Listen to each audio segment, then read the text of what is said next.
these allegations you're making, if they're true, is some of the worst abuse I've ever heard on doing this show. It's just horrific. Nobody tried to help you? Nobody. You know, how can this be? How could everybody ignore this? How could everybody not help? Like, you're wearing a sign to school. Did you wear the sign to school? I wore the sign to school. Really? You were raped by your grandfathers from the age of 13 to 14. Some woman would hold you down while he raped you. He'd make you perform sex acts on another woman while he watched. The poison ivy thing, make you roll around in poison ivy, and then when your wounds would open up, They would pour gallons of bleach on me. Pour bleach on you, which poison ivy in itself is brutal. Well, and the bleach felt like acid, you know, and then the fumes would come up and like suffocate me and burn my eyes. Threatened to kill you and your mom if you told doctors about the torture. He boiled marbles until they were scorching hot and put them in your bed. Placed them underneath the sheets every morning at 3:30, 4 o'clock in the morning. Beat you with horse whips and metal rods. Grandfather would peep in on you while you were showering. Just horrific. Exposed himself while he watched porn in front of you. Blared music in your ear at 3 and 4 a.m. to wake you up. Yeah. Like to where it would be ringing, like so loud. Yeah. Made cereal boxes with, you know, saying you're lying, you had to wear them to school. And then showed up at school and made sure you kept wearing it. I actually yelled out one time, the kids were laughing after he left, and I stopped them and I said, you know, this isn't funny, my grandfather's raping me and you guys think this is... Well, that's how I was gonna answer my next question. Did you ever tell a teacher or anybody? The teacher made me go to the office after saying he had raped me and that, you know, they're laughing at me. When I got to the principal had me repeat the story. She said, I'm gonna put you in the office. She shut the door. 10 minutes went by and they sent me home. I mean, the whole system. Yeah. What you're saying is true. Let down by a lot of people. Yeah, I mean, just a travesty. Everybody's just dropping a ball on this one. Don't believe you. How can I? This is so crazy. I mean, you're saying you're getting beat every day. Where's the scars? You're saying you're getting hit with whips and rakes and hitting the mouth till you're bleeding. Where's all the proof, Whitney? You waited this long for what? Why didn't you say something years ago? I did say something years ago. You know, I do have scars. They're just not, you know, I don't have them on my hands. I don't have them on my face. I have them underneath my clothes. The main thing, it's like you've already recanted a story once that mom's ex had raped you. And you went back and said it didn't happen. But I did that for her. I did that because I love my mom. But we're supposed to believe you now. But my mom asked me to say that he didn't do that. Well, so that's kind of like where I'm at. So when I was backstage and I get briefed on the story, I'm saying, come on, how does this all happen? Nobody says anything, nobody does anything.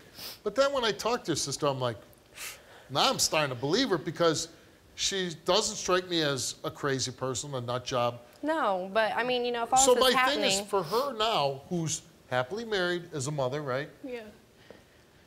What would be her point? Like, and the guy's dead, right? Your grandfather's dead.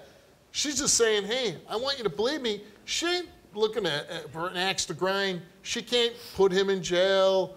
Like, why would she be making this up? And that's something I wonder every day, but it's just such a crazy story, and that's what it is. You know, I want to believe. But how lucky would you be if this story. is true that you didn't go through this? I know, and I regret that every day, Steve. I wish I was supposed to be there with her. Years now, never once have I ever doubted you.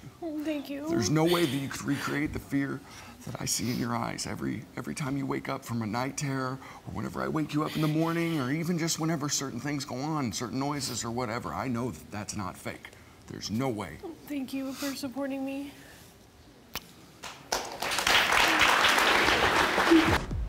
Unfortunately, believe her. I don't know if you get justice in this case because the perpetrator is dead. Yeah. But then no one can doubt her, Steve. Well, that's what and I live family. every day. You know, when I close my eyes to go to sleep, he's there. You know. Well, you took a lie detector test to show everybody that you've lived with this for your whole life and nobody's believed you. You wanted to come here and show the world that you're telling the truth. Let's bring out Dan to explain your lie detector test.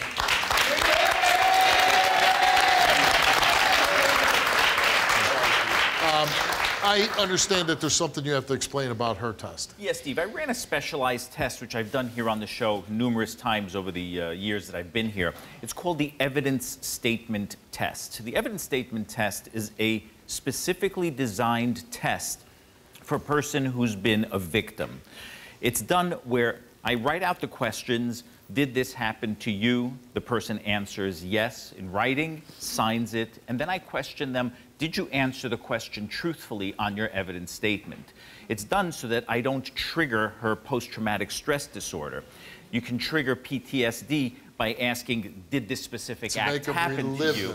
Exactly, make her relive it, introduce emotionality into the polygraph where she starts crying, now the charts become scrambled. So this is a very specific test for victims, and that's why I ran the test. Thank you, Dan. Thank you very much.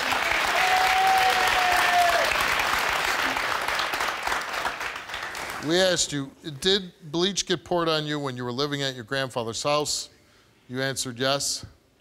Were you beaten with a whip when you lived at your grandfather's house? You answered yes. Were hot marbles put in your bed at your grandfather's house? You answered yes. Did your grandfather ever have sexual intercourse with you? You answered yes. Did you answer all your questions truthfully on your evidence statement for abuse and sexual molestation? You answered yes. And the result for your lie detector test is that you told the truth.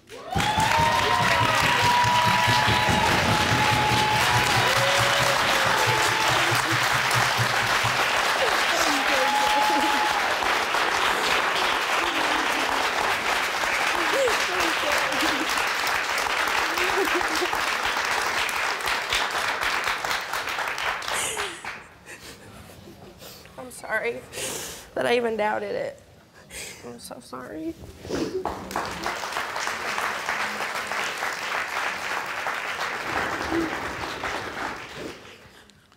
In this story, we really have to hope that if there's somebody in your situation now, maybe not as horrible, but Speak out. but bad. Just keep pushing. And that if somebody has any doubt at all of what's going on with the young child, you just get to somebody. Find out what's going on and stop this, because there's it has so many ruined people. My entire life. I mean, it's daily. So many people let you down. I'm so proud of you for coming out and doing what you've done. Thank you. I would hope that for the rest of your life, you give your sister any benefit of the doubt.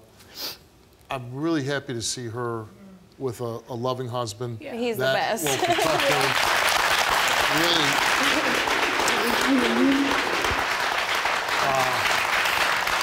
Really happy to see that. And I hope that this family that has doubted you, that doesn't believe that this man did this to you, you won't get justice while he's been alive. He's dead. Right. Which, let's glad he is, right? Yeah.